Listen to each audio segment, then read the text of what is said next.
प्यारे बच्चों, आज आपको गृह कार्य में, साइंस के गृह कार्य में, विज्ञान के गृह कार्य में पाठ 1 उपलब्ध कराया जाएगा, जिसका आप ध्यानपूर्वक अध्ययन करेंगे और जब उस पर आधारित प्रश्न आपको दिए जाएंगे तो आप उन प्रश्नों को हल करके अपनी कॉपी में लिखेंगे। आज पाठ 1 से संबंधित ही कुछ बिंदुओं को हम फिर दोहरा दे रहे हैं। तो चलिए, सबसे पहले आपने पहले पाठ में परिभाषा पढ़ी होगी द्रव्य की। सबसे पहली परिभाषा पढ़ी होगी कि द्रव्य क्या होता है, द्रव्य किसे कहते हैं। तो आप बता सकते हैं कि द्रव्य वह है जो स्थान घेरता है तथा जिसमें भार होता है। तो हम द्रव्य की परिभाषा बता सकते हैं कि वह वस्तु जो स्थान घेरती है, जिसमें भार होता है, द्रव्य कहलाता है। वह वस्तु जो स्थान घेरती है, जिसमें भार होता है, उसे द्रव्य कहते हैं। और हमारा इसमें अगला पॉइंट है, द्रव्यमान क्या होता है। किसी वस्तु में विद्यमान द्रव्य के संपूर्ण परिमाण को उस वस्तु का द्रव्यमान कहते हैं। किसी वस्तु में विद्यमान द्रव्य के संपूर्ण परिमाण को उस वस्तु का द्रव्यमान कहते हैं। या हम कह सकते हैं किसी वस्तु का जितना परिमाण होता है वही उस वस्तु का द्रव्यमान कहलाता है। द्रव्यमान को स्मॉल m से प्रदर्शित करते हैं। द्रव्यमान को स्मॉल m से प्रदर्शित करते हैं। इसका मात्रक किलोग्राम होता है। और द्रव्य में आपको बताया गया होगा, द्रव्य की अवस्थाएं बताई गई होंगी द्रव्य बताने के बाद कि वह वस्तु जो स्थान घेरता है, पहले पॉइंट में वह वस्तु जो स्थान घेरता है जिसमें भार होता है उसे द्रव्य कहते हैं। द्रव्य की 3 अवस्थाएं होती हैं, ठोस, द्रव, गैस। द्रव्य की वह अवस्था जिसका आयतन निश्चित होता है, पहली अवस्था ठोस अवस्था। द्रव्य की वह अवस्था जिसका आयतन और आकार दोनों निश्चित होता है। द्रव्य की वह अवस्था जिसका आयतन और आकार दोनों निश्चित होता है उसे ठोस अवस्था कहते हैं। द्रव अवस्था, द्रव्य की वह अवस्था जिसका आयतन तो निश्चित होता है लेकिन आकार निश्चित नहीं होता है, उसे द्रव अवस्था कहते हैं। गैस अवस्था, द्रव्य की वह अवस्था जिसका आयतन और आकार दोनों निश्चित नहीं होता है, अर्थात जिसका आयतन द्रव्य की वह अवस्था जिसका आयतन और आकार दोनों अनिश्चित होता है, उसे गैस अवस्था कहते हैं। तो अब पहला पॉइंट हो गया, दूसरा पॉइंट हो गया। हम तीसरा पॉइंट देखते हैं, भार। भार किसे कहते हैं? पृथ्वी जिस बल से किसी वस्तु को अपनी ओर आकर्षित करती है उसे उस वस्तु का भार कहते हैं। पृथ्वी जिस बल से किसी वस्तु को अपनी ओर आकर्षित करती है वह उसका भार कहलाता है। भार को कैपिटल W से प्रदर्शित करते हैं। इसका मात्रक किलोग्राम, इसका मात्रक न्यूटन होता है। इसका मात्रक किलोग्राम भार या न्यूटन होता है। भार, और अगला टॉपिक है हमारा भार तथा द्रव्यमान में संबंध।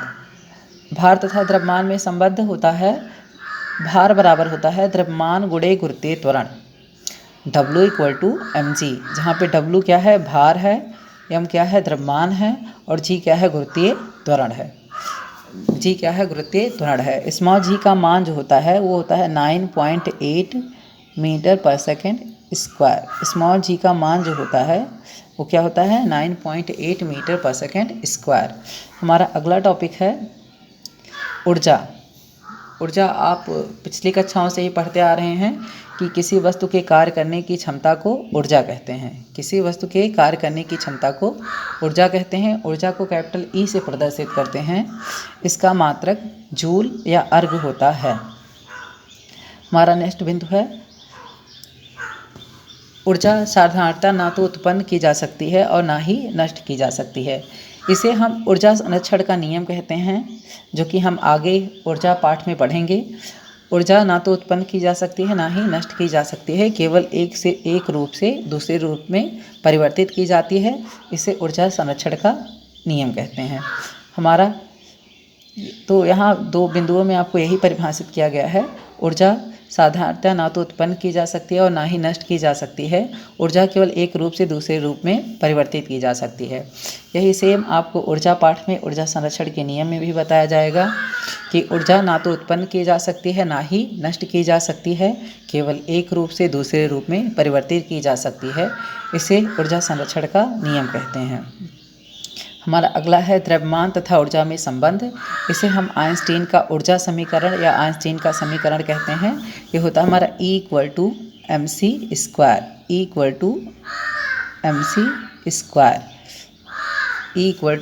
mc², जहाँ पे E ऊर्जा है जिसका मात्रक जूल या अर्ग होता है, m द्रव्यमान है और c प्रकाश की चाल है। जहाँ E ऊर्जा अर्ग में है, m द्रव्यमान ग्राम में है, तो c प्रकाश की चाल भी 3 × 10⁸ मीटर/सेकंड। अगर ये हमारा जूल में होता, ये किलोग्राम में होता, तो प्रकाश की चाल जो है मीटर/सेकंड में लेते, तब हमारा हो जाता है, इसकी वैल्यू होती है 3 × 10⁸ मीटर/सेकंड। निर्वात में प्रकाश की चाल कितनी होती है? 3 × 10⁸ मीटर/सेकंड। नेक्स्ट पॉइंट है ठोस का आकार तथा आयतन दोनों निश्चित होता है। वही जो मैंने आपको ठोस, द्रव, गैस में की अवस्थाओं की परिभाषा बताई। द्रव का आयतन तो निश्चित होता है परंतु आकार नहीं। गैस में ना तो आयतन निश्चित होता है ना ही आकार। हमारा अगला पॉइंट है अणु। नेक्स्ट है द्रव्य छोटे छोटे कणों से मिलकर बना होता है जो स्वतंत्र अवस्था में रह सकते हैं। इन कणों को अणु कहते हैं। हमारा नेक्स्ट पॉइंट है अंतराणविक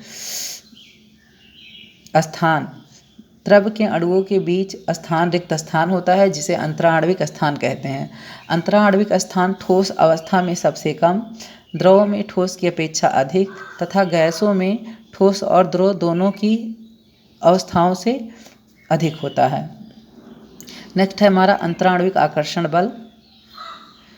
अणुओं के बीच आकर्षण बल कार्य करता है जिसे अंतराणविक आकर्षण बल कहते हैं।